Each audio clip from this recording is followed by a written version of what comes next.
안녕하세요. 돌쟁이 아이를 키우고 있는 30대 주부입니다. 엄마가 된 지 저도 1년이 되었네요. 그동안 정말 초보 엄마라 고민도 많았고 걱정도 많았는데 무사히 아이가 돌이 지났다는 것에 감사하고 있답니다. 부모가 되고 나니 전보다 생각의 깊이가 깊어진 것 같아요. 전에는 전혀 생각하지도 않았던 것들을 생각하게 되고 감사하게 되는 것 같습니다. 사실 아이를 낳기 전까지 참 우여곡절이 많았는데 그 얘기를 여러분들과 한번 나눠보려고요. 남편은 시골 촌구석에서 도시까지 혼자 힘으로 올라온 대단한 남자랍니다. 전교생이 몇 명 없는 시골 촌학교에서 시내 고등학교로 진학을 했고 서울 지역 대학까지 나왔어요.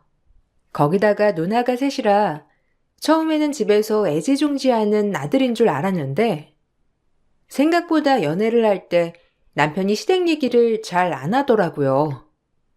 부모님이며 누나들 얘기까지 별다른 말도 없었고 그렇다고 남편에게도 연락이 자주 오진 않았던 것 같아요. 결혼을 할 때도 마찬가지로 시댁 식구들은 자기 집만한 곳 없다며 우리들만 잘 살면 된다고 말을 하셨죠. 올케, 우리 집이 시골이라서 깜짝 놀랐지?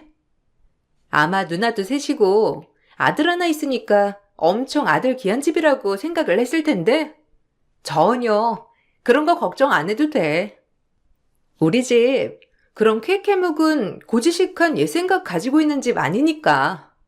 올케 현욱이가 잘 못하면 나한테 말해. 제가 어릴 적부터 무뚝뚝하고 생각을 말 안 해가지고 우리도 답답할 때가 많아. 그럴 때 나한테 말하면 내가 혼쭐을 내줄게. 맞아, 맞아. 올케 걱정할 거 하나도 없어. 우리 집은 엄청 쿨한 집안이야. 엄마 아빠도 농사 지으시느라고 바쁘고 본인들 살 길 찾느라 바쁘셔. 오죽하면 명절에도 다들 정신없다고 오지 말라고 하시겠어. 아들 하나 있다고 해서 모든 집이 아들 우쭈쭈 하는 건 아니니까 걱정하지 마. 그리고 요즘 세상에 아들 하는 집안이 어디 있겠어. 안 그래? 그래. 올케는 시집 잘 오는 거라니까. 원래 우리 집 누나 셋에 시골 촌집이라고 해서 분위기도 개판일 거란 말도 많은데 전혀 안 그래. 우리 신랑도 결혼하고 나서 우리 집 왜 이렇게 쿨하냐고 할 정도라니까. 집안 행사도 많지 않고 대신 엄마가 촌사람이라서 좀 정이 많아.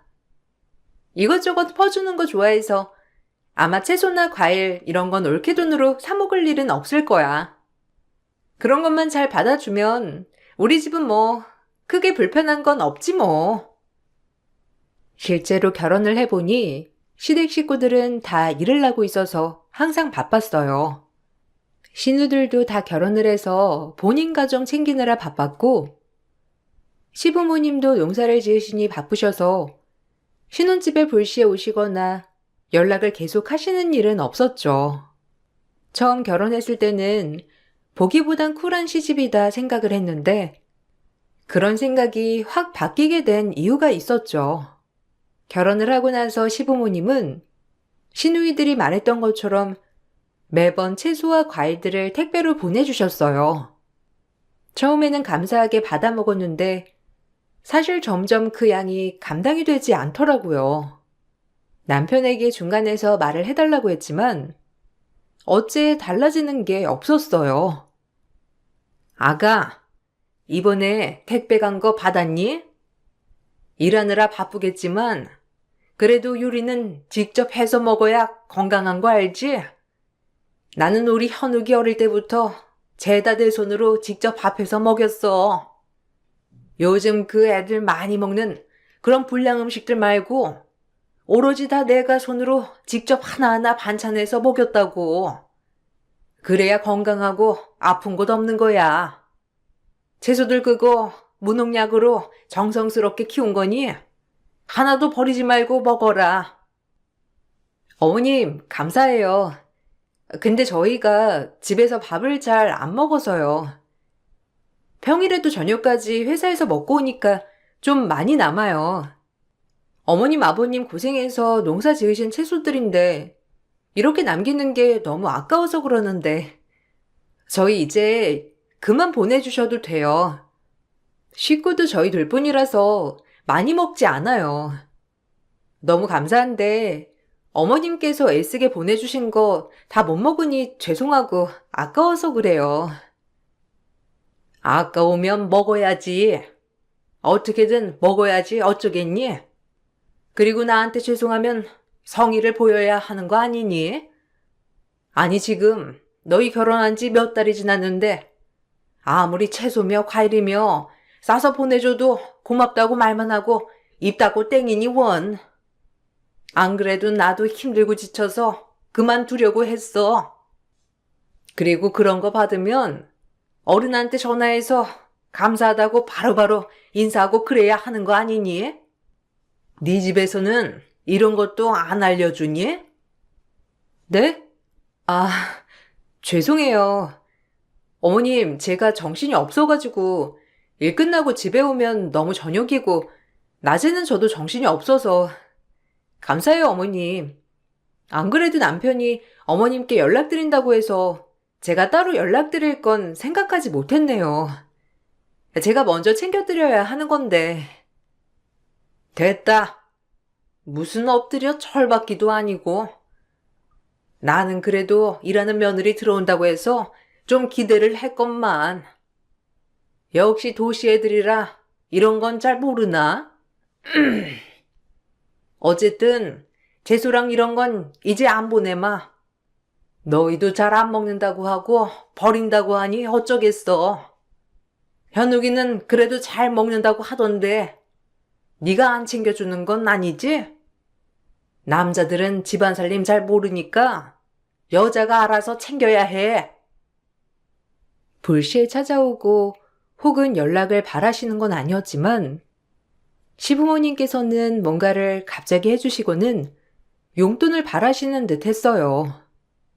처음에는 그냥 하는 말씀인가 싶어 남편에게 말을 꺼내봤더니 남편은 신경 쓰지 말라며 본인이 알아서 해결한다고 했죠. 주변에 먼저 결혼을 한 사람들에게 물어보니 어른들은 그냥 연락하자는 뜻으로 말할 수 있다면서 서운해 그러실 수 있다고 말을 해주더라고요. 자주 가지 못해 그런가 싶어서 다가오는 주말에 시댁에 내려가 보려고 하면 그건 또 괜찮다며 말리셨어요. 다만 다른 걸 원하시긴 하셨죠. 어머님, 이번 주말에 남편이랑 한번 내려갈까 하는데 시간 괜찮으세요? 안 그래도 몇 주 후부터는 다른 집 농사일도 도와주러 가신다고 바쁘시다고 하셔서 이번에 내려가서 맛있는 것도 먹으러 가요. 남편도 마침 딱 이번 주말에 시간 된다고 해서요. 어머님, 아버님 괜찮으시면 주말에 남편이랑 같이 내려가 보려고요. 괜찮으시죠? 형님들한테도 제가 연락할게요. 주말에? 아니야. 굳이 여기까지 왜 오려고? 기름값 아깝게. 그리고 밖에 나가서 먹어도 맛도 없고 돈이나 쳐쓰고 나는 그런 거 별로야. 애들 다 모여 북적거리는 것도 정신없고 그냥 주말에 내려오지 말고 쉬고. 안 그래도 아들한테 전화했더니 바쁘다고 끊어버리던데 요즘 일이 많이 바쁘니? 할 말이 있었는데 말도 못 꺼내게 끊어버리네. 아, 그래요? 요즘 남편이 좀 바빠요, 어머님. 새롭게 일 시작한 게 있어가지고 밤낮 없이 바쁘게 지내고 있어요. 요즘 저도 남편 얼굴 제대로 못 보고 있어요. 직장에 그만둔 사람도 있어가지고 그 일까지 같이 하느라고 정신 없는가 보더라고요. 급한 일이세요? 제가 아니면 저녁에 퇴근하고 오면 한번 말 전해 볼게요. 지금은 아마 전화하기 힘드실 거예요. 아니, 다른 건 아니고 우리 동네에 이번에 잔치하거든? 잔치해가지고 우리가 참가 비용을 내야 하는데 남들은 다 아들 내외 자식들이 해준다는데 우리 집은 통 자식들이 이런 건 잘 못 챙기네. 내가 가타부타 말을 잘 안 해서 그런가? 애들이 신경을 잘 못 쓰는 것 같아서 말이야. 이왕 이렇게 된 거 네가 좀 챙겨서 보내다오. 그래도 명색이 며느리인데 이 정도는 해줄 수 있지? 네? 아, 참석비요? 아, 말 잔치에도 참석비가 있구나. 제가 그건 몰랐어요. 남편이 그런 얘기는 따로 없었는데 이번 주말에 잔치예요? 얼마나 보내드려야 되는 거예요? 남편 퇴근하고 오면 한번 상의해서 전화 드리라고 할게요. 아니, 무슨 남편한테 뭐 일일이 보고할 필요가 뭐가 있어? 너도 일하는데 그냥 일단 보내주면 되는 거지. 우선은 그래도 성의 표시는 해야 되고 내가 친한 집안 잔치니까 좀 많이 해줘야 하거든. 100만 원만 일단 보내봐. 나중에 너희 애 낳고 그러면 다 그 집에서 다시 돌려줄 거니까 일단 그 정도는 해두자. 계좌번호 메시지로 보내줄 테니까 그쪽으로 보내주면 돼. 시몬은 어느 날부턴가 본격적으로 돈을 요구하기 시작하셨어요. 동네 잔치, 모임, 친구들과 여행, 병원비, 급하게 농사 지을 때 필요한 돈들, 적게는 몇만 원, 많게는 수백만 원까지 급하다며 아무렇지 않게 보내달라고 하셨죠. 처음에는 남편이 이런 걸 다 신경 썼었는데 통 바빠서 뭐 신경 쓰는가 싶어 보내드리고선 나중에 남편에게 말을 했었는데 남편 표정이 정말 묘하더라고요. 다음에 그런 말이 있으면 바로 보내주지 말고 남편에게 말을 하고 보내주겠다고 하라길래 다음에는 그렇게 말을 꺼냈었죠. 얘, 바쁘니? 너희 저번에 무슨 저금 넣는다고 한 거 있지? 그거 좀 잠깐 나한테 빌려줄 수 있니? 아니, 옆집 지영이네 알지? 엄마랑 친한 아줌마네. 거기 아들이 암에 걸려가지고 급하게 수술비가 필요하대. 그래도 동네 사람인데 좀 도와줘야지. 너희 지금 당장 그 돈 필요한 거 아니잖아.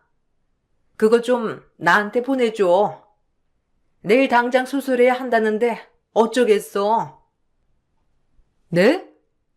어머님, 그거 제가 관리하는 게 아니라 남편이 관리하는 거라서 제가 어떻게 못해요. 남편이 보내주든지 해야 돼요. 어머님이 전화 한번 해보시겠어요? 아니면 제가 남편한테 지금 메시지라도 보내놓을게요. 바로 확인할 수 있을진 모르겠네요. 아니, 너는 일하는 애가 그 정도 돈도 없어?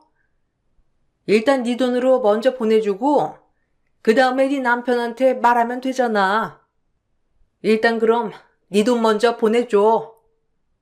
얼마 전에 월급날이라고 하지 않았니? 여기저기 쓴 거 아직 없을 테고 네 월급 그냥 다 보내주면 되겠다. 예, 아무리 그래도 사람 어려울 때 외면하면 안 되는 거야. 이럴 때 도와주면 나중에 크게 복으로 온다니까.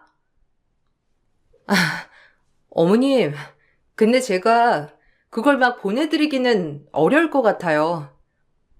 저희 다 공용 통장에 넣고 사용하는 거라서 일단은 남편한테도 말은 하고 보내줘야 해요. 일단 전화해 볼 테니까 좀 기다려 주세요. 전화를 할 필요가 뭐가 있니? 그냥 빌려주면 되는 거지. 너도 참 답답하다. 네가 그렇게 줄 데가 없으면 어떻게 하니?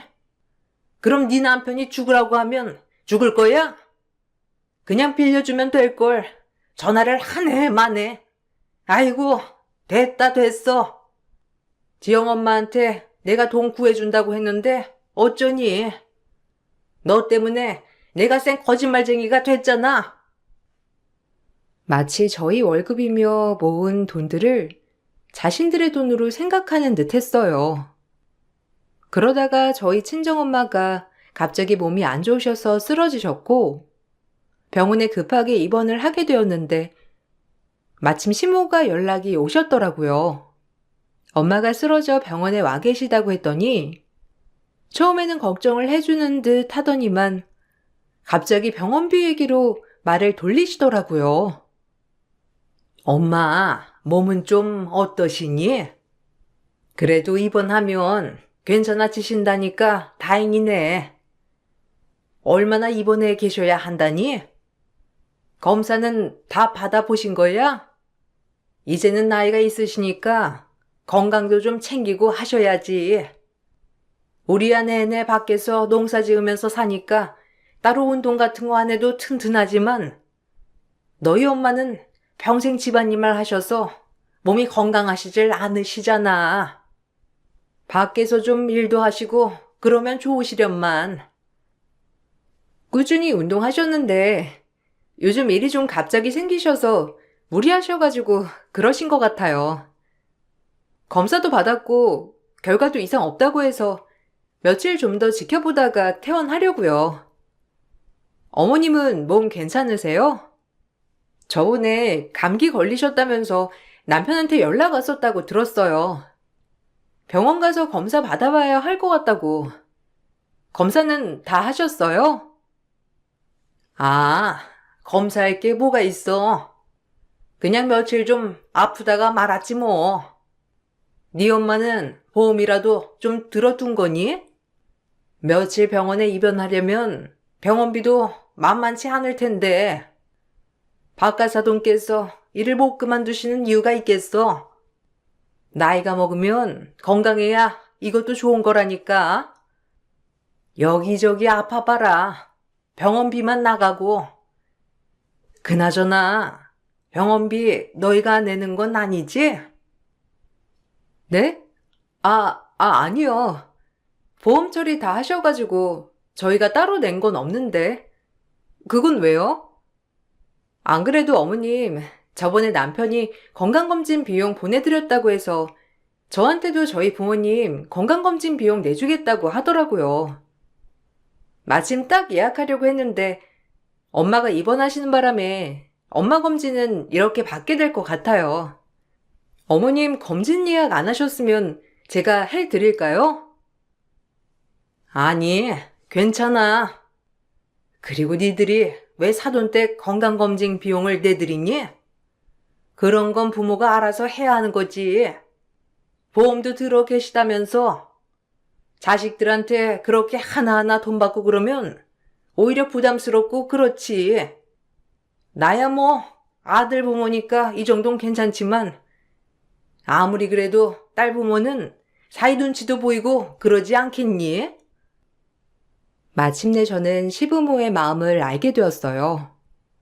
바로 자신들은 아들 부모이기 때문에 당연히 아들네가 용돈이며 각종 비용을 책임지는 건 당연한 거지만 딸 부모는 그래선 안 된다는 생각이셨던 거죠. 그렇게 쿨한 시댁이라고 했던 저희 시댁은 한마디로 가부장의 끝판왕이었어요. 시댁에 자주 오지 말라고 했던 이유도 기름값이 아까워서였고 저희가 가면 먹는 재료들이 아까워서였죠. 이 사실을 점점 느끼게 되면서 시댁에 대한 정이 확 떨어지더라고요. 더 가관이었던 건 시누이들 태도였는데 시부모뿐만 아니라 시누이들도 마치 남편의 돈을 공용재산처럼 생각을 하더라고요. 올케, 이번에 집에 갔다 왔는데 창고 쪽 수리 좀 봐야 할 것 같더라고. 올케가 직접 왔다 갔다 하면서 보기는 좀 그렇잖아. 내가 가까이 사니까 왔다 갔다 하면서 수리 좀 맡겨보려고 하는데 어떻게 생각해? 현욱이한테 전화했더니만 얘는 바쁘다고 끊어버리고 아마 현욱이도 결혼해서 올케 있으니까 올케한테 다 맡기려고 하나 봐. 남자들이 뭐 그렇지. 수리하는 거 괜찮지? 네네. 뭐 심하게 망가졌나요? 저번 달에 갔을 때는 괜찮았던 것 같던데. 안 그래도 작년에 남편이 그쪽 담당 무너지면서 수리볼 때가 있다면서 같이 싹 수리봤다고 해가지고 문제 없는 줄 알았어요. 이번에 또 무너진 거예요? 저야 어머님, 아버님 안전하게 지내시는 거면 수리하는 게 낫죠.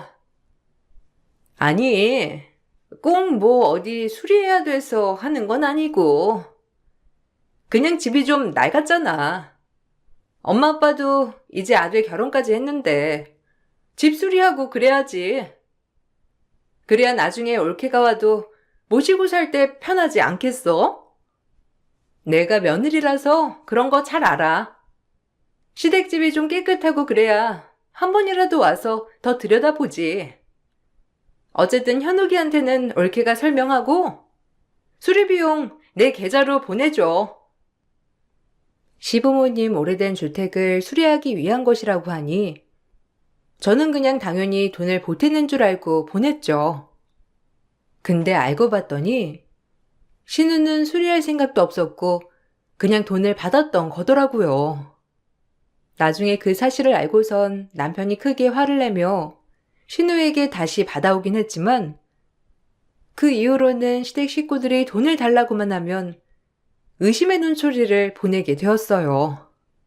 그럴 때면 시댁 식구들은 자신들을 오해한다면서 더 난리였었죠. 남편이 그나마 중간에서 막아주려고 무던히 애를 썼지만 남편이 화를 낼 때는 조심하다가 조금 시간이 지나면 다시 아무렇지 않게 돈을 요구하는 바람에 전 너무나 정신이 없었어요. 그래도 남편은 저에게 다른 어떤 사람들보다 잘해줬기 때문에 남편만 보며 꾹꾹 참았어요. 제가 임신을 했을 때에도 남편은 무엇보다 제 몸 건강을 가장 걱정해줬는데 시댁 식구들은 제 몸이 아닌 다른 걸 걱정하더라고요. 입덧은 좀 어떠니? 원래 입덧을 해야 애가 건강하고 똑똑하다더라. 너 입덧 한다고 병원 가서 약 받고 오거나 주사 맞고 오는 거 아니지? 그런 거 맞으면 애 몸에도 별로 좋지 않아. 사람이 자연스러운 게 좋은 거지. 억지로 막는다고 해서 좋은 거 아니야. 알지? 입덧 심해도 그냥 먹으면 다 괜찮아져. 임신하면 입덧 하는 게 맞는 거지. 유난 떨면서 지낼 필요 없단 말이야. 네, 근데 저도 참고 싶은데 참아지지 않아요. 벌써 일주일 만에 5kg나 빠져서 병원에서는 입원했으면 좋겠다고 할 정도라서요. 어머님, 제가 전화통화를 길게 못할 것 같아요. 머리가 어지러워가지고. 하여튼 억지로 약 먹고 그러면 몸에 안 좋으니까 조심하고. 네가 힘들다고 안 먹어버리면 아이가 더 힘든 거야. 너는 이제 엄마니까 네 몸보다는 아이 생각을 해야 맞는 거고. 그리고 임신했다고 너무 네 남편 부려먹지 말고. 나는 그런 거 딱 질색이더라. 아기용품은 아직 안 샀지? 내가 보니까 우리 딸들도 아기용품 이것저것 사둬도 다 쓰지도 않더라. 우리 딸들 애 낳을 때 쓰던 거 있거든? 그거 모아서 보내줄 테니까 쓸데없이 돈 쓰지 말고 그거 써. 네? 어머님, 형님들 출산하신 지 거의 10년인데 아직도 남아있을까요? 그래도 몇 개는 좀 사두긴 해야 할 것 같은데요. 형님들이랑 통화하면서 저도 필요한 거 받아다가 쓸게요. 너무 걱정하지 마세요. 아 참, 그리고 산후조리 하는 거 조리원 갈 생각 하는 거 아니지? 그거 다 헛간데 돈 쓰는 거니까 그 돈 아껴서 날 줘. 산후조리 필요하면 내가 해주마. 나는 옛날에 애들 낳고 일주일 만에 바깥로 나갔어. 그런 나도 지금까지 아픈 곳 없이 쌩쌩한데 너는 더 건강하지. 좋은 세상에 태어나가지고. 쓸데없는데 돈 쓰지 말고 그 돈 쓰려고들랑 날 줘. 알았지? 시부모님은 혹여라도 아이 임신하며 이것저것 돈을 쓸까봐 매번 전화하셔서 물어보셨죠. 남편에게는 말도 꺼내지 못하시면서 매번 저에게만 전화를 하시고서는 애기용품을 뭘 샀는지, 산후조리원은 예약을 했는지, 자연분만을 할 것인지, 모유 수유를 할 것인지 하나부터 열까지 다 물어보셨어요. 임신을 하고 나서 시댁 식구들의 관심이 더 커졌지만 다행히 남편은 더 전적으로 제 편이 되어 주었어요. 그렇게 말리던 산후조리원도 예약을 해주고 임신한 저 힘들까봐 가사 도우미까지 알아서 불러주곤 했죠. 남편만 본다면 가정을 위해 헌신하는 좋은 사람이었지만 시댁 식구들까지 생각을 하면 머리가 아파 미칠 지경이었어요. 어느 날은 시키지도 않은 택배가 문 앞에 산더미처럼 쌓여 있었는데 발신인은 시모였습니다. 어머님, 퇴근하고 이제야 봤는데 어머님 저한테 택배 보내셨어요? 이게 다 뭐예요? 열어보니까 애기 용품이던데 저 쓰라고 보내주신 거죠? 근데 여기저기 곰팡이도 있고 옷은 찢기고 오염된 것도 있어가지고 좀 정리를 해야 할 것 같아요. 이거 형님들 쓰시던 거예요? 아, 잘 도착했니? 그거 네 형님들 애 낳을 때 쓰던 것들이야. 안 버리고 잘 모아놨지? 예. 어차피 애 낳으면 여기저기 다닐 것도 아닌데 좀 오염되면 어떠니? 그냥 입히면 되는 거지. 그거 해봤자 심하지도 않고 곰팡이야 닦아내면 되는 거고. 락슨물에 푹 담갔다가 빨면 그거 다 깨끗하게 사라지니까 얼른 박스에서 꺼내가지고 락슨물 좀 뿌려둬라. 그리고 그거 애들 살 때 비싼 돈 주고 산 거거든? 그래도 아무리 가족이라도 공짜로 얻어다 쓰면 아이한테 복 안 가는 거 알지? 네 형님들한테 감사하다고 성의 표시는 해야 되니까 집집마다 50만 원씩 보내자. 네? 제가 내일이면 휴직이기도 하고요. 출산 준비도 해야 하고 앞으로 들어갈 비용도 생각을 해야 해서 50만 원씩 각 집에 보내는 건 좀 무리일 것 같아요. 남편한테 말해야 하는데 어머님도 아시다시피 남편도 별로 좋아하지 않잖아요. 그래도 어머님이랑 형님들께서 애쓰게 보내주신 건데 제가 남편한테는 잘 말해볼게요. 잘 말해보는 게 뭐가 있니? 그냥 50만 원씩 보내. 그거 너 다 사려고 하면 50만 원으론 택도 없는 거 모르지? 네가 아직 뭘 몰라서 그런 거지. 아무리 10년 지난 거라고 해도 육아용품은 또 건강하게 태어난 내 기운도 있고 그래서 중고로 많이 쓰는 거야. 그리고 현욱이한테 말해서 뭐 하려고 그래? 바깥일 하는 애가 집안일까지 신경을 써야 되겠니? 현명하게 생각하자, 은주야. 어느 순간부터 남편에게 말하겠다고 하면 시댁 식구들은 바깥일하는 남편을 집안일까지 신경 쓰게 한다면서 저를 나무라셨죠. 상의도 없이 무조건 물건을 보내놓곤 돈을 요구하니 정말 미치고 팔짝 뛸 노릇이었어요. 참다 이건 아니다 싶을 때면 남편에게 말을 했는데 남편이 아무리 난리를 쳐도 시댁 식구들은 꿈쩍도 안 하더라고요. 그렇게 결혼한 지 1년이 지날 때까지 전 사랑하는 남편과 지긋지긋한 시댁 식구들 사이에서 스트레스를 받고 있었어요. 그러던 중 남편이 결국 빵 터지게 된 사건이 발생했습니다. 한동안 어떻게든 저에게 돈을 받아보려고 안달이셨던 시모가 결국 집까지 찾아왔던 거죠. 만삭이라 출산일만 기다리고 있었던 집에 갑작스럽게 시모는 김치통을 가지고 나타나셨어요.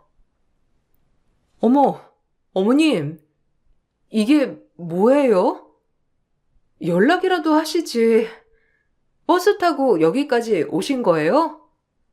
아이고, 김치는 다 뭐예요? 어머님, 저번에 저희 김치 받았다고 말씀드렸잖아요. 어머님도 이번에는 김치 안 하신다고 하셨잖아요. 제가 그래서 친정에서 담근 김치도 보내드렸는데 아직 김치 안 받으셨어요? 받았다. 안 그래도 내가 그것 때문에 너무 화딱지 나가지고 네 친정에 10만 원 김치값이라고 드렸니? 내가 그거 듣고 나서는 얼마나 열불이 터지던지 내가 화가 나가지고 이렇게 김치 담가왔어.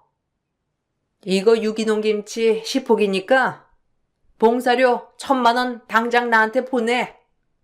어떻게 하늘 같은 시댁은 무시하고 친정에서 김치 받아오면서 돈 줄 생각을 하니? 너 무사히 애 안 낳고 싶냐? 네? 지금 그게 무슨 소리를 하시는 거예요? 제가 어머님한테도 말씀드렸잖아요. 저희 집에서 김치 담글 거라고. 그래서 김치 안 하셔도 되고 어머님 김치 담그시면 제가 도우러 가겠다고도 했잖아요. 근데 어머님께서 김치 안 하신다고 해서 저는 당연히 저희 집에서 김치 같이 담그고 값 드린 건데. 너 지금 나한테 말 대꾸 하니? 내가 다른 거 말하는 것도 아니고 원래 친정엄마는 딸한테 막 퍼주는 거야. 어떤 친정엄마가 딸한테 돈 받으면서 김치 해주니? 이거 유기농으로 농약 하나도 안 치고 기운 배추로 담근 거니까 네 엄마가 대충 만든 김치보다 더 귀한 거거든? 그러니까 1,000만 원 내놔. 그동안 우리가 많이 참았는데 이젠 도저히 안 되겠다. 지금 도대체 뭐 하는 겁니까? 하다 이제는 집까지 찾아와요? 많이 참은 건 엄마가 아니고 저예요. 여보, 이 잡쓰레기들 다 버려. 어디서 귀한 와이프한테 그딴 압박을 해요? 시모는 갑자기 나와 김치통을 낚아채는 남편을 보고선 깜짝 놀라 아무 말도 못 하시더라고요. 사실 남편은 제 출산일에 맞춰 휴가를 낸 상황이었고 이걸 몰랐던 시모는 난리를 피웠던 거였는데 남편은 김치통과 함께 시모를 끌고선 밖으로 나갔습니다. 몇 시간 후에 돌아온 남편은 눈물 콧물 범벅이 되어 있더라고요. 워낙 자기보다 절 먼저 생각했던 사람이었기 때문에 그 속이 얼마나 문드러졌을까 싶어 꼭 안아줄 수밖에 없었죠. 남편은 왜 자신이 시댁에 무뚝뚝했는지 그동안의 얘기를 해줬습니다. 사실 시댁에서는 자긴 그저 돈줄일 뿐이었다고 하더라고요. 딸만 줄줄이 낳던 시모는 마침내 아들을 낳았고 그렇게 시댁당과 집을 받게 되셨다고 하셨어요.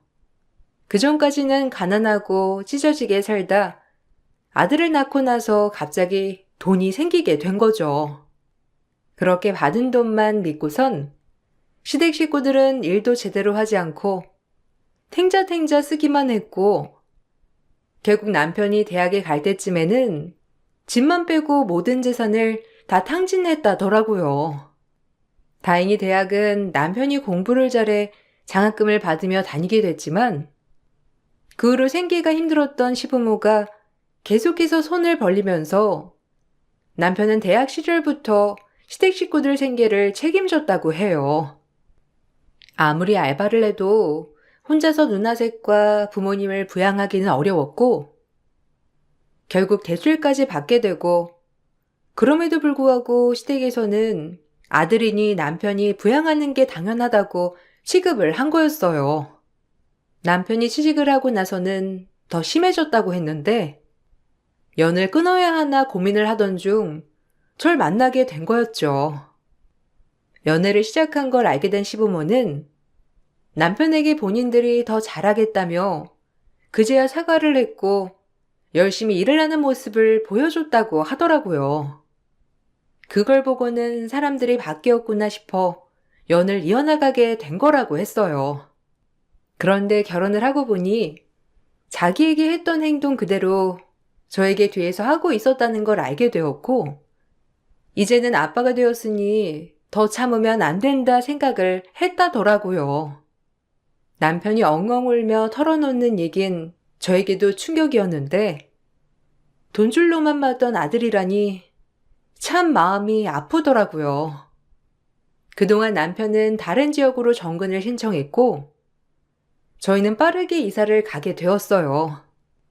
나중에 시간이 흐르고 큰 신우가 제 바뀐 번호로 연락이 왔죠. 올케, 잘 지내고 있어? 우리 조카는 잘 크지? 올케한테 전화를 해야 할까 말아야 할까 고민 많이 했어. 현욱이가 다시 한번 연락하면 우리 시댁에 다 얘기할 거라며 말했었거든. 엄마 아빠도 마음은 그게 아니셨을 텐데 삶이 힘드셔서 그랬던 거야. 이해하지? 현욱이랑 얘기 다시 하고 싶은데 아직은 좀 이른 것 같아서. 그래도 올케가 옆에서 좀 얘기를 꺼내주면 안 될까? 형님, 저 남편한테 다 들었어요. 고등학교 때부터 아르바이트 시켜서 그 돈 다 가지고 가시고, 대학교 때도 아르바이트 한 돈 다 달라고 하고, 취업하고서도 남편한테 돈 달라고 하시고, 안 주면 회사까지 쫓아와서 난리를 피우셨다면서요. 형님들 결혼할 때 결혼자금 보태주라고 내내 괴롭히시고, 형님네들도 똑같이 그러셨다면서요. 근데 어떻게 제가 다시 가족들이랑 연락하라고 하나요? 올케, 그거 다 오해야. 우리 집은 아들이 현욱이 하나잖아. 엄마 아빠가 현욱이 하나만 보고 살았어. 시골 어른들 다 똑같지 뭐. 우리도 그러고 싶어 그런 게 아니라 하여튼 오해가 있어서 그런 거야. 올케가 한 번만 현욱이한테 잘 말해주면 안 될까? 사실 엄마 아빠 지금 사기죄로 감옥 가게 생겼어. 노인네들 감옥 가게 그냥 둘 순 없잖아. 합의금만 좀 어떻게 안 될까? 남편 이름 팔아서 사기 친 거요? 그거 형님들도 같이 사기 치셨잖아요. 저희 남편 이름 팔아가지고 저희가 모를 줄 아세요? 남편이 그거 알고 자기는 앞으로 고아라고 부모고 형제고 아무도 없다고 한 거예요. 어떻게 뻔뻔하게 저한테 이렇게 전화를 할 수가 있죠? 염치가 있으면 평생 속죄하면서 살아야죠. 사람이 어떻게 이렇게 뻔뻔할 수가 있어요? 평생을 그렇게 뜯어먹고도 모자라서 이름까지 팔아먹어요? 다시 한번 전화하면 압박으로 고소할 겁니다. 다시는 전화 남편 앞에 나타나지 마시고 소식도 전하지 마세요. 남편이 연을 끊기 전 시댁 식구들은 돈 날 곳이 없으니 남편 이름을 팔아 돈을 여기저기 빌리고 다녔더라고요. 남편이 대기업에 다니고 있으니 사원증을 보여주면서 잘못되면 대출받아 다시 갚을 수 있다며 돈을 빌렸던 거죠.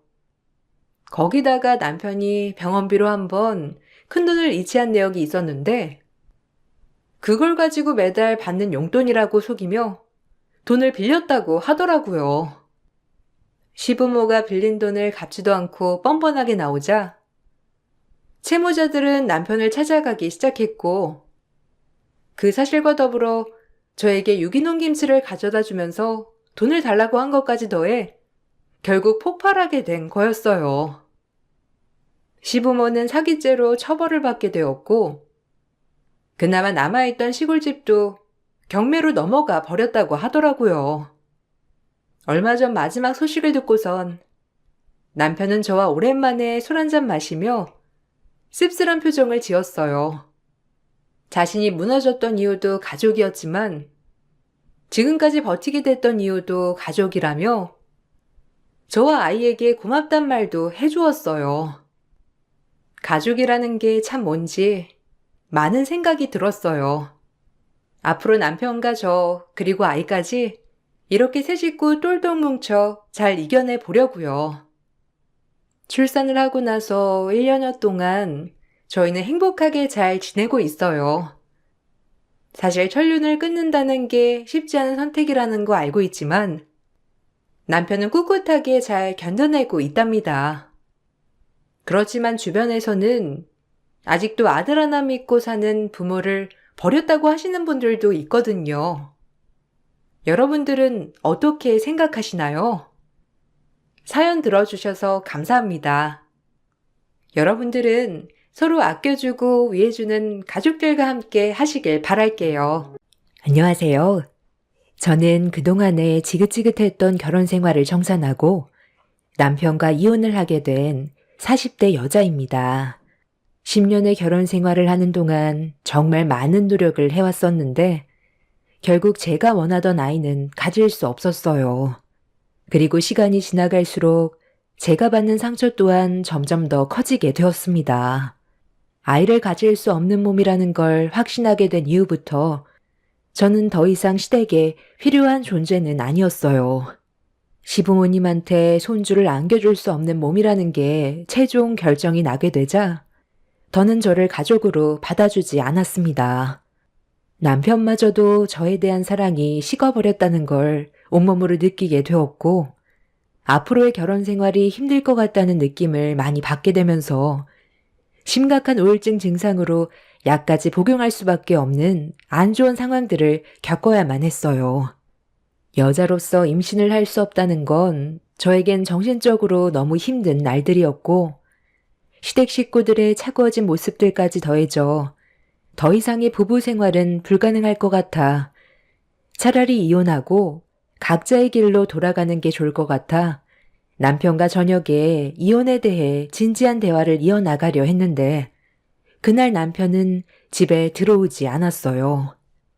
제가 불임으로 임신을 할 수 없다는 확정 판정을 받게 되면서부터 외박이 상당히 잦았었는데 아무래도 원하는 아이를 가질 수 없다는 이유 때문에 저와 더 이상 함께하고 싶지 않다는 느낌을 많이 받았어요. 그만큼 남편은 차가워졌고 제가 평소에 알던 사람이 아닌 전혀 다른 사람으로 변해 있었습니다.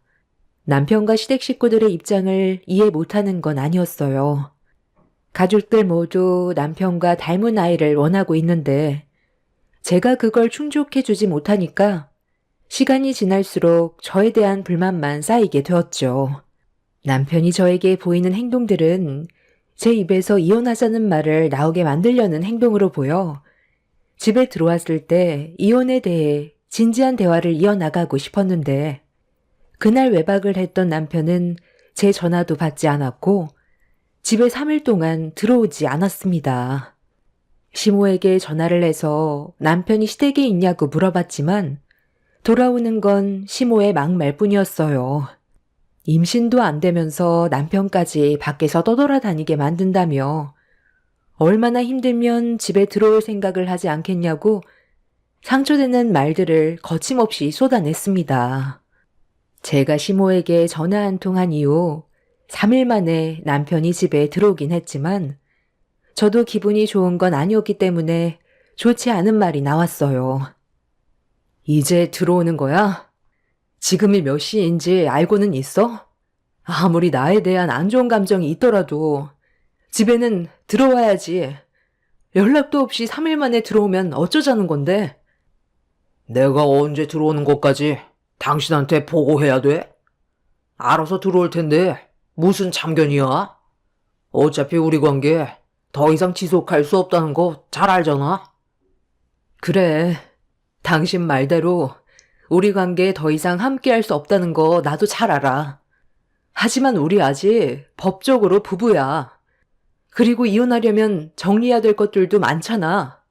당신이 이런 식으로 행동을 하면 정리하는데도 시간이 많이 필요하게 될 텐데 불필요하게 끌 필요는 없다는 거야.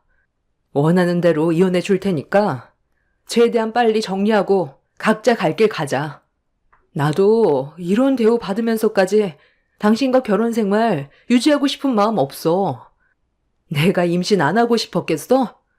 나도 누구보다 아이를 원했었고 정말 노력 많이 했었지만 내가 원하는 대로 되지 않는 걸 어떡해.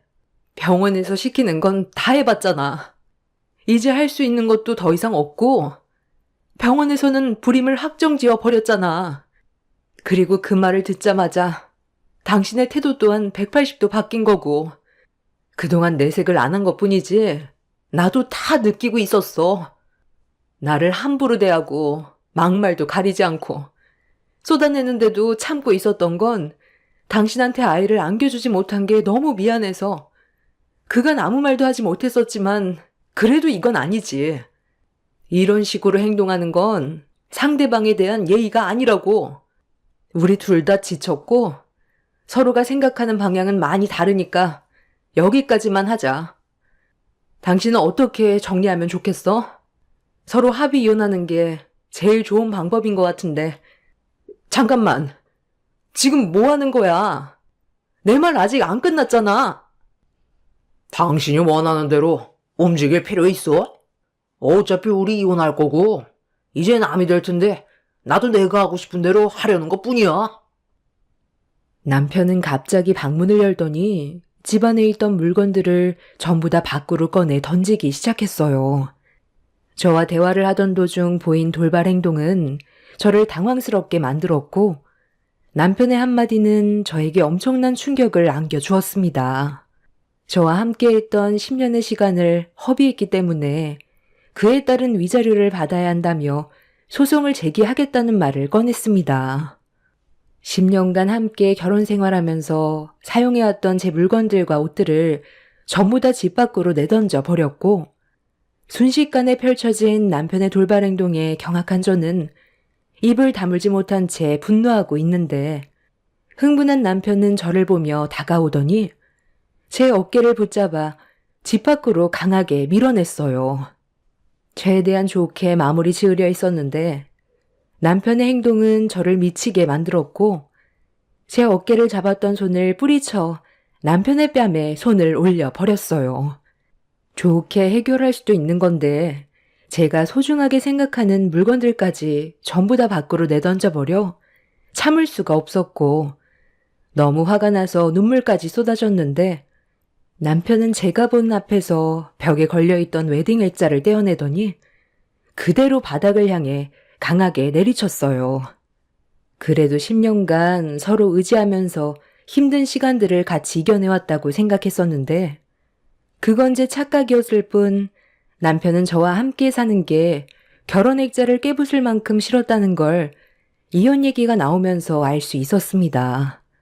결국 저는 너무 큰 충격을 받아 그 자리에 주저앉아 버렸고 남편은 울고 있는 저를 조금의 감정도 없이 밖으로 내쳐 버렸네요. 그리고 산산조각 깨져버린 액자까지 저에게 던진 뒤 이혼 소송을 진행할 거라며 확고하게 얘기한 뒤 현관문을 강하게 닫아 버렸습니다. 한참 동안 현관문 앞에서 널브러진 물건들과 평생을 함께하겠다고 약속하면서 찍었던 결혼사진 액자가 깨져버린 걸 보면서 오열을 했어요.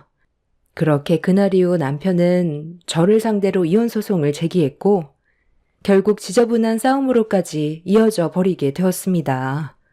저희 부모님께서는 남편이 저를 상대로 이혼 소송을 걸었다는 말을 들었을 때 엄청난 충격을 받으셨는지 한동안 생활이 안 될 정도로 남편한테 많은 실망을 했어요. 부모님께선 남편의 집에까지 찾아가 얼굴 보면서 최대한 좋게 대화로 풀어나가려 했지만 남편은 저희 부모님을 끝까지 만나주려 하지 않자 부모님께선 시댁으로 걸음을 옮겼습니다. 저희 가족이 시댁에 가자 그제야 남편의 얼굴도 볼 수가 있었어요. 이게 지금 뭐 하는 겁니까? 저희가 얼굴을 마주보면서 대화할 정도로 좋은 관계는 아닌 것 같은데요. 소송 문제 때문에 이러는 거면 그만 돌아가 주시죠. 제 딸이 노력을 안 한 것도 아니고 그동안 별의별 방법을 다 동원했다는 걸 아시면서 10년을 손해봤다고 소송을 제기하는 건 너무 억지 아닌가요? 제 딸한테만 문제가 있던 것도 아니잖아요.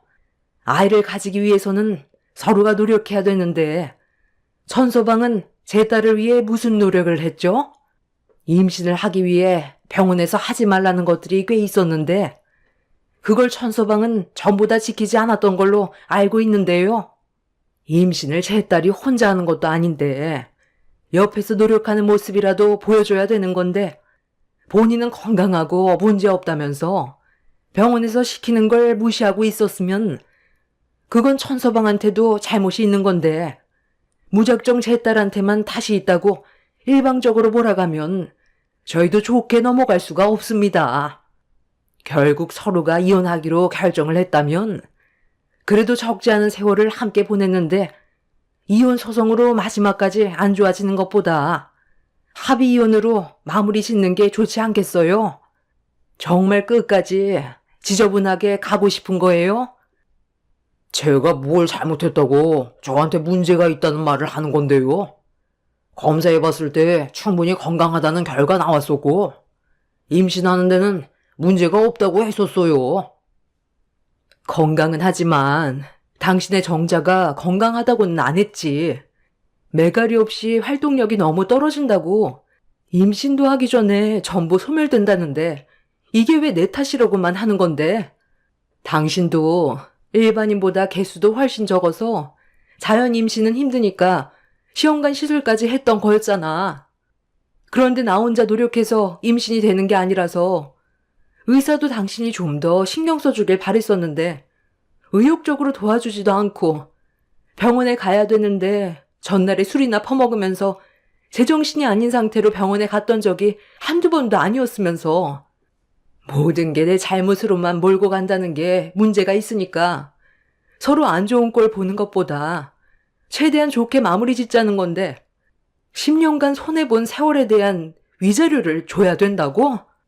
그런 억지가 어디 있어. 누구보다 어머님이 더 잘 아시잖아요. 이혼 소송으로 상황을 악화시키지 말고 좋게 마무리 짓자고요. 내가 미쳤니? 내 아들 인생이 10년을 손해봤고 나 또한 그만큼 많이 늙었는데 원하는 걸 얻지도 못한 채 이혼을 하게 됐는데 당연히 소송으로 보상을 받아야지. 처음 내 아들과 결혼을 했을 때는 바로 아이를 가질 수 있을 것처럼 얘기하더니 10년간 네가 한 게 뭐야? 남들은 부부끼리 서로 눈만 맞으면 임신이 된다는데 너는 남들 다 되는 임신 그거 하나 안 돼서 얼마나 많은 돈이 깨졌어? 그런데 나보고 좋게 넘어가라고? 오늘 너 혼자 우리 집에 와서 이런 말 했으면 바로 머리털 전부 뽑아버렸을 거다. 너는 우리 집안에 죄를 지은 거나 다름없는 거야. 너 말고 다른 여자를 우리 집 며느리로 들였으면 벌써 애가 10살이다. 저희 부모님은 최대한 좋게 상황을 해결하고 싶어 했지만 시댁 식구들은 이혼 소송을 밀어붙이는데 전혀 말이 안 통했어요. 그래도 10년을 함께 해왔었는데 등 돌리면 남이라더니 남편과 시모는 저에게 상처되는 말을 거침없이 뱉어댔습니다. 결국 대화로 풀어가려 했지만 저희 가족도 감정이 많이 상했던 터라 똑같이 이혼 소송으로 가게 되었습니다. 그렇게 서로에게 온갖 상처를 다 주면서 지저분한 싸움으로 이어졌고 법적 싸움이 꽤 오래 지속되어 가자 제가 그동안 겪고 있었던 우울증 증상은 더욱더 심해졌어요. 정신과 담당 의사는 10년간 아이를 가지고 싶었던 간절했던 마음이 무너져 내렸고 거기에다가 그동안 의지하면서 지내왔던 남편에게까지 받은 상처로 인해 우울증이 더 심각해진 것 같다고 약 용량을 더 늘려서 다시 처방받게 되는 안 좋은 상황까지 이어지게 되었죠. 그때 당시 더 이상 살고 싶지 않을 정도까지 증세가 심해져 제 곁에 항상 부모님이 계셨어요. 다니고 있던 회사까지 그만둘 정도로 괴로운 시간들이 지속되어 가고 있었죠. 그런데 어느 날 병원에 다녀온 이후 집으로 돌아가기 위해 차에 올라탔는데 문자 한 통이 오더군요. 아무 생각 없이 문자 내용을 확인했는데 그 순간 저는 입을 다물지 못했고 너무 큰 충격을 받아 저에게 전송된 사진에 눈을 떼지 못했습니다. 사진 속에는 시댁 식구들이 제주도 호텔 앞에서 사진을 찍었는데 시모 옆에 낯이 익은 한 여자가 시모와 팔짱을 끼고 있었어요. 그리고 제 눈에 들어온 그 여자의 배는 만삭이었고 저는 그 장면을 보고 너무 놀라 심장이 두근거리고 있었습니다.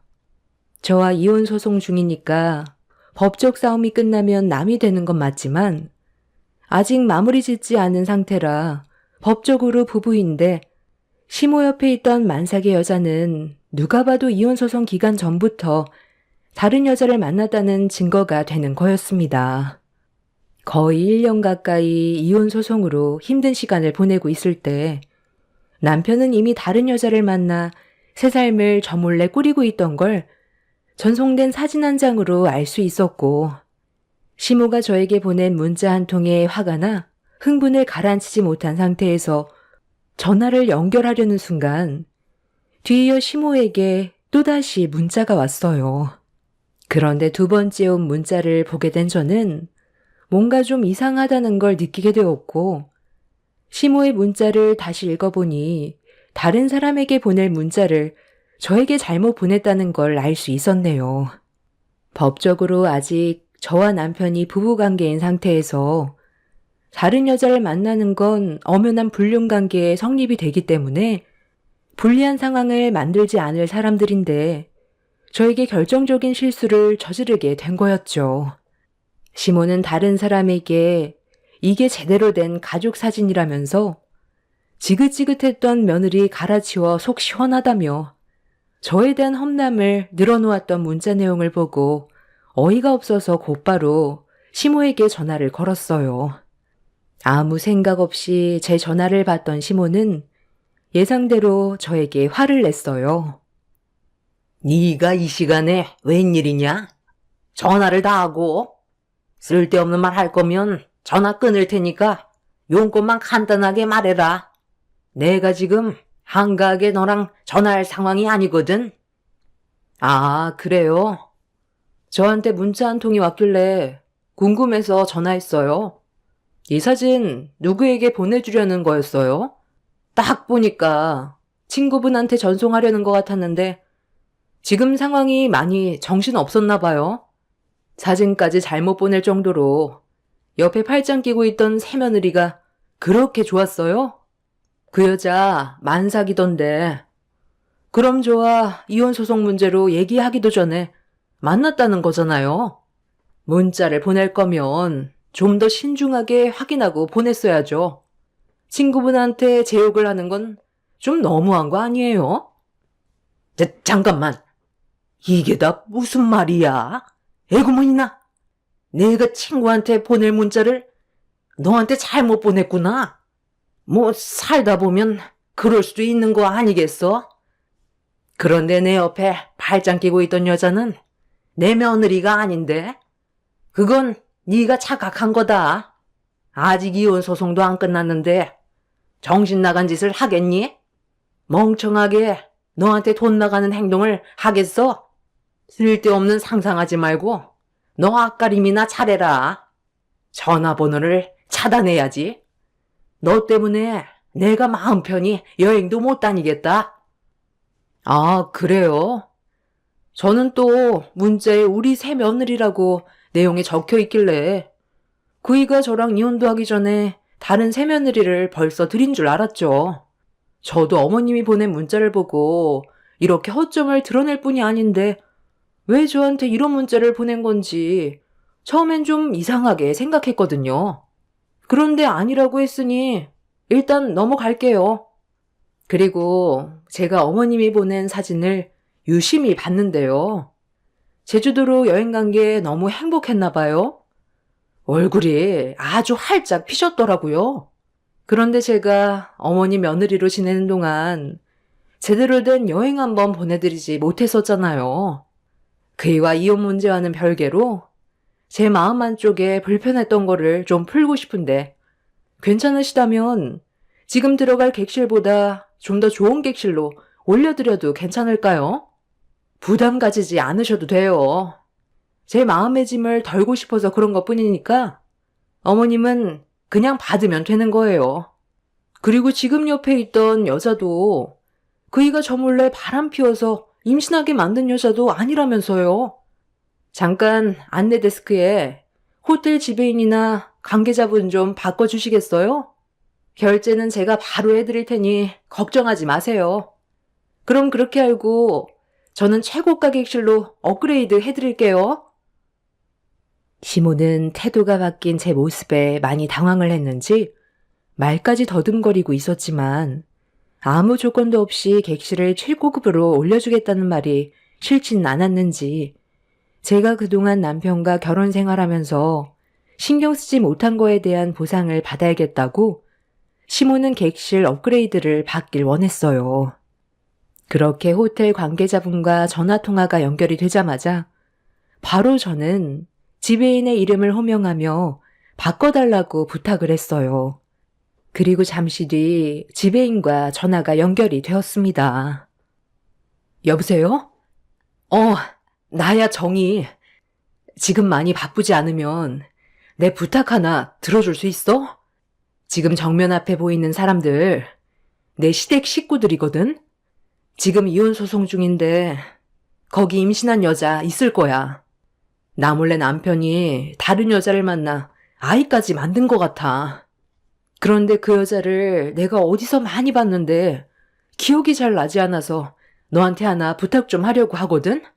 일단 내가 최고가 객실로 올려준다고 하면서 의심 가지 않게 말을 좀 해놨거든. 미안하지만 돈은 줄 테니까 객실 좀 올려주고 내가 갈 때까지 나 없는 동안 네가 그 사람들의 의심되는 행동들 좀 증거물로 만들어줄 수 있겠어? 제주도에 많고 많은 호텔 중에서 하필 내 친구가 지배인으로 있는 호텔에 들어갈 거라곤 꿈에도 몰랐다. 그래, 고마워. 지금 당장 출발할 거니까 그때까지 너한테 부탁 좀 할게. 이 문제 해결되면 나랑 밥 한 끼 하자. 시댁 식구들이 들어갔던 호텔은 제 친구가 지배인으로 일을 하고 있던 곳이었어요. 그런데 그곳을 시댁 식구들이 들어가게 될 거라곤 전혀 예상하지 못했었죠. 저는 시모의 긴장을 풀게 만들어 제가 모르는 상황들을 확인을 해야 했기 때문에 친구에게 부탁을 할 수밖에 없었고 그렇게 시댁 식구들은 최고가 객실로 업그레이드를 받아 호텔로 들어가게 되었습니다. 친구는 제 부탁으로 시댁 가족들을 감시했고 저는 급하게 제주도로 출발을 했어요. 모든 상황을 제 두 눈으로 전부 확인하고 싶었습니다. 시모가 저와 전화 통화할 때 대화 내용을 전부 다 녹음해 두었었고 남편이 저 몰래 그동안 외간 여자를 만나왔었다는 결정적인 증거물을 확보하기 위해 그렇게 제주도로 급하게 움직이게 되었네요. 사진 속의 내연녀와 시댁 식구들이 하루 이틀 만난 사이 같아 보이진 않았어요. 제 직감이 맞는다면 이혼 얘기가 나오기 전부터 남편은 이미 바람을 피우고 있던 거였고 제 입에서 이혼 얘기가 나왔을 때 집안의 물건을 전부 집어 던졌던 건 이미 남편의 마음속에는 다른 여자가 자리 잡고 있었기 때문에 그런 행동을 보였다는 걸 이해할 수 있었습니다. 그렇게 정신없이 제주도에 도착을 했고 복잡해진 머릿속을 정리해가면서 호텔에 도착을 하니 친구가 저에게 급히 달려왔어요. 그리곤 시댁 식구들과 내연녀가 찍혀있는 영상 하나를 보여주었습니다. 하마터면 큰일 날 뻔했잖아. 아까 하도 정신없어서 친구한테 사진을 보낸다는 게 걔한테 보낸 거 있지? 내 친구 황정이랑 이름이 똑같아서 헷갈렸잖아. 며느리라고 저장해 놓는 것도 싫어서 바꿔놨더니 이산환이 났네. 아니라고 잡았다니까 그게 신경 쓰지 않는 것 같던데. 아, 왜 이렇게 찝찝하지? 갑자기 나한테 그동안 며느리 역할을 제대로 못 해준 것 같다고? 객실을 업그레이드 해줬다니까? 걔가 임신하려고 그동안 가족들 신경이나 썼어요. 그러니 당연히 그런 마음이 들 수 있죠. 이 사람 봐봐요. 딱 한 번이었는데 바로 임신했잖아요. 그럼 누가 잘못이겠어요?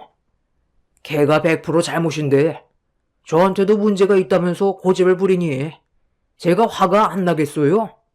저도 이제 빨리 끝내고 싶어요. 그 사람 얼굴 보는 게 얼마나 지겨운데요. 여자가 임신을 못하면 그게 여자예요? 어찌됐든 본인도 잘못을 인정하는 것 같으니까 이번 법정에선 확실하게 정리됐으면 좋겠어요. 친구가 시댁 식구들 몰래 찍어두었던 영상의 대화 내용에 엄청난 충격을 받았는데 다시 한번 보게 된 내연녀의 얼굴을 보는 순간 저는 입을 다물지 못했습니다. 그 여자는 우리 동네 분식집에서 일하는 여자였어요. 언제부터인가 분식류를 자주 포장해와서 맛있다고 극찬까지 하며 거의 매일 먹던 남편이 알고 보니 둘이 눈이 맞아 붙어있던 거였죠. 저도 몇 번 가서 사 먹어보긴 했었는데 어디에서나 먹을 수 있는 평범한 맛이었거든요. 정말 둘의 조합은 상상조차 하지 못했던 사이였습니다. 친구가 저에게 건네준 증거만으로도 충분했었지만 제 두 눈으로 확실하게 보고 싶어 때를 기다렸는데 잠시 뒤 최고가 객실에서 시댁 식구들과 내연녀가 같이 나오고 있었어요. 바깥 바람 좀 쐬고 싶다는 내연녀의 말에 시댁 식구들이 전부 다 움직이고 있는 상황이었죠. 임신했다고 왕처럼 떠받들어 모시는 모습을 보니 너무 우라통이 터졌고 몰래 숨어서 쉬지 않고 셔터를 누르고 있었는데 내연녀가 잠깐 화장실 좀 다녀오겠다는 말에 저도 내연녀의 뒤를 따라 들어갔어요. 그리고 볼일을 보는 척 문을 열고 들어가는 순간 내연녀가 누군가와 심각하게 전화통화를 주고받고 있었습니다. 여보세요? 아, 엄마. 괜찮다니까요. 날짜 계산해보니 저 사람 아이가 분명히 아니긴 해요. 뻔한 걸 유전자 검사를 왜 해요? 그냥 살면 되는 거지. 분식집 장사도 잘 안 되는데 저 집안 며느리로 들어가 살면 그래도 돈 걱정 없이는 살 수 있다고요. 아, 그러니까 제발 전화 좀 그만해요. 어차피 이혼 중이고 제가 그 사람과 만나고 있다는 것도 모르고 있는데 뭐가 걱정이에요? 그 뱃속에 아이가 태어난다고 이번 법정 때 최대한 조율해서 상황을 마무리 짓는다고 했어요. 그러니까 엄마는 괜한 걱정 말고 그 입 좀 다물고 있어요. 그럼 계속 이렇게 살 거예요? 저 인간은 이미 나한테 푹 빠져 있고 아이만 낳아줘도 저를 떠받들고 살 정도라니까요. 그 사람 아이가 아니라도 자식이 한 맺힌 사람이라 친자식처럼 키울 테니 두고 보세요.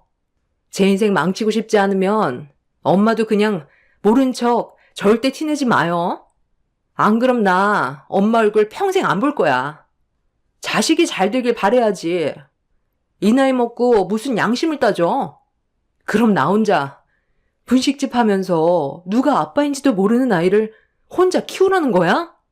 아, 나도 일이 이렇게까지 심각해질 줄 알았겠어? 다시는 술 먹고 허튼 짓 안 하면 되잖아. 엄청난 말을 듣게 되었고 남편은 분식집 여자에게 완전 호구 잡힌 거였습니다. 혹시 몰라 화장실에 따라 들어와 봤는데 엄청난 대물을 낚아버린 거였어요. 더 질질 끌어봤자 피곤하기만 할 것 같아 제가 원하던 영상들을 전부 다 확보한 뒤에 호텔 주위를 걷고 있던 시댁 식구들 앞에 불쑥 나타났고 저를 본 시댁 식구들은 경악을 하며 뒤로 나자빠져 버렸네요. 남편은 바람이 아니라며 끝까지 우겼지만 제가 내밀었던 증거물을 보곤 더 이상 아무 말도 하지 못했어요. 그리고 그날 이후 저는 법원에서 남편이 저 몰래 바람을 피웠다는 증거물을 제출했고 법정에서는 제 손을 들어주었습니다. 그렇게 저는 남편한테 제주도 호텔 최고가 객실 요금까지 포함된 위자료를 받아내고 이혼 소송에서 승소를 할 수가 있었어요. 시모의 실수 하나로 모든 상황이 깔끔하게 정리가 되었죠. 그리고 아직 저에게 남아있는 하나의 결정적인 증거물은 꺼내지 않았습니다. 내연녀의 뱃속에 있던 아이가 남편의 아이가 아니라는 걸 알려주지 않았어요. 남편이 결정한 선택을 제가 바로 잡아주고 싶지 않았거든요. 본인들이 선택한 여자인데 제가 굳이 그 인간들을 도와줄 필요는 없다고 생각했습니다. 시댁 식구들은 현재 내연녀의 뱃속에서 태어난 아이가 전 남편의 친자식인 줄 알고 집안에 경사 났다며 동네 잔치까지 벌였다는 소식까지 들을 수 있었네요. 남의 자식 평생 뒷바라지하며 열심히 살았으면 좋겠어요. 비록 이혼했지만 후회 없고 다시 시작되는 제 삶이 행복만 펼쳐지길 간절히 바랄 뿐입니다. 제 사연 들어주셔서 감사합니다.